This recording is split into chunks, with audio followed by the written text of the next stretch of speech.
ay salaam wadani mar labaad markaad Amazon ku jirto qaasatan bartatan Amazon qof walba way taqaanaa marka xagga ku dhufato waxa ku soo bixi mowduucyo afar mowduuc kala duwan mowduucan asiga loo yaqaan prescription delivery wiliga ma sameysay hadii aad sameysana ma ka dooratay noocyadan oo kale oo price-keedu uu yahay $89 okay $89 xagga waxa ku qoran subscribe markaad subscribe garayso kaliya dropshipping ku sameyn kartaa hadii aad taqaano macnaha loo maro hadaa soo horumar walba u sheegnaba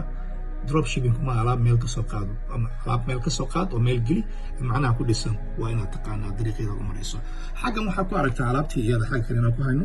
iyagoo ku iibinay $137 faa'iidada marka inta la hadnay $119.20 hadii aan ku xisaabno bartan loo yaqaano Zig Analytic oo xisaabteena xagga ku bixino alaabtan waxaan ku soo qaadnay $89 xaggan waxaan ku iibinay $137 faa'iidadeena waxay noqotay waxa loo yaqaano $30 iyo wax la jira okay waxaan rabaa inaan dadka mar labaad dib ugu celiyo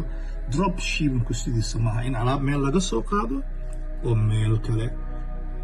la geliyo oo la filayo in laga iibsado dropshipping waxa u baahan yahay macna ku salaysan aqoon iyo khibrad buu u baahan yahay okay ma wax la baabsado mana aha wax qofka inuu hamigiisa iska soo galo uu maleeyo inuu lacag ka sameyn karo fadlan kasoo qayb gal koorsooyinkeena dhawaan aan soo saari doono bishan 1 ilaa 10 waxaan qaban doonaa arday walba ardaygii u baahan maalinta idin wacnaato